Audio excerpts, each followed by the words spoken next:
Hello friends, welcome to அம்மா பொண்ணு சமையல். இன்றைக்கி நம்ம பார்க்க போகிறது ஒரு சிம்பிளான ஸ்நாக்ஸ் ரெசிபி தான் பார்க்க போகிறோம்.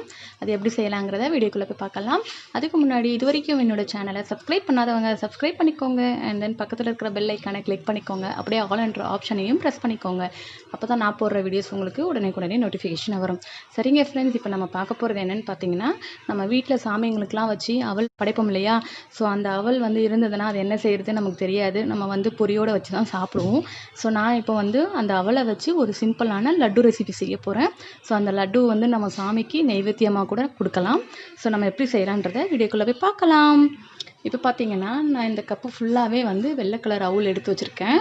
இதை விட பெஸ்ட்டு ரெட் கலர் கிடச்சிதுன்னா இன்னும் சூப்பராக இருக்கும். பட் நம்ம சாமிங்களுக்கு படைக்கும் போது வெள்ளை அவல் தான் வச்சு படைப்போம். ஸோ நான் இதை ஆட் பண்ணிக்கிறேன்.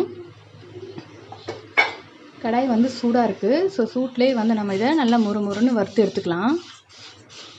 இப்போ பார்த்தீங்கன்னா, நான் நல்லா கொஞ்சம் கலர் மாறுற அளவுக்கு பொரித்து எடுத்துட்டேன். ஸோ இதை நம்ம வேறு பிளேட்டுக்கு மாற்றிட்டு இதை நம்ம நல்லா ஆற வச்சிடலாம். இப்போ நான் அதை ஒரு பிளேட்டில் வச்சு நான் ஆற வச்சுட்டேன். இப்போ இந்த சூட்லேயே நம்ம நெய் கொஞ்சம் விட்டுக்கலாம். நெய் சூடானதும் வச்சுருக்கேன், அதை ஆட் பண்ணிக்கிறேன். முந்திரி, திராட்சை, பார்த்தீங்கன்னா முந்திரி அண்ட் திராட்சை நல்லாவே செவந்துருச்சு. தேங்காய் எடுத்து வச்சுருக்கேன். அதை நல்லா துருவி எடுத்து வச்சுருக்கேன். அதோட தோடெல்லாம் நீக்கிட்டு அதை துருவி எடுத்து வச்சுருக்கேன். நான் அதையுமே இதில் நான் ஆட் பண்ணிக்கிறேன். ஒரு 3 பத்த அளவுக்கு.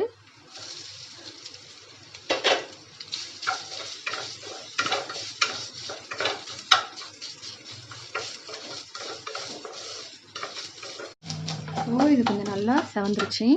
எந்த ஒரு ஸ்வீட் ரெசிபி செஞ்சாலுமே நம்ம அதில் ஒரு சிட்டிக்கு அளவு உப்பு போட்டுக்கலாம். உப்பு போட்டுக்கிறேன். இப்போது நான் இந்த கப்பு அளவுக்கு வெல்லம் எடுத்துருக்கேன். நான் அதையுமே இதில் ஆட் பண்ணிக்கிறேன். இந்த மாதிரி நல்லா மிக்ஸ் பண்ணிக்கோங்க. அந்த வெல்லம் நல்லா மெல்ட் ஆகி ஒரு கன்சிஸ்டன்சிக்கு வந்துடும். அது வரைக்கும் நம்ம கிளறி விட்டுக்கிட்டே இருக்கலாம். ஹை ஃப்ளேமில் வைக்கக்கூடாது, லோ ஃப்ளேம்லேயே வச்சுக்கலாம்.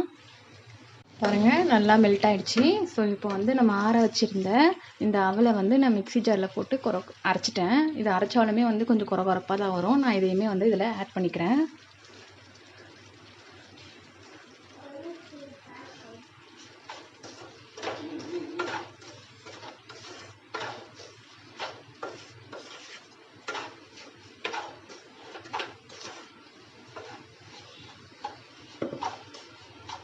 நல்லா கிளறி விட்டாச்சு.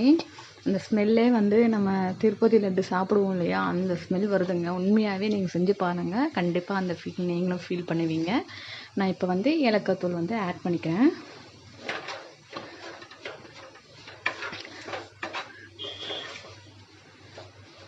அவ்வளோதான். நான் இப்போ ஸ்டவ் ஆஃப் பண்ணிக்கிறேன். இதை கை ஃபுல்லாக தடவிருக்கேன். ஸோ இதில் நம்ம கொஞ்சம் கொஞ்சமாக எடுத்து உருண்டை பிடிச்சிக்கலாம்.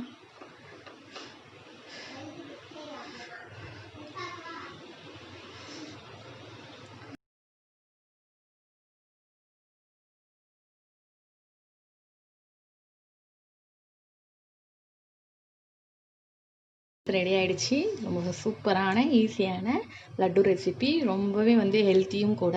ஸோ இதை நீங்கள் செஞ்சு பாருங்கள். செஞ்சு பார்த்துட்டு எப்படி இருக்குன்னு கமெண்ட் பாக்ஸில் சொல்லுங்கள். தேங்க்ஸ் ஃபார் வாட்சிங்.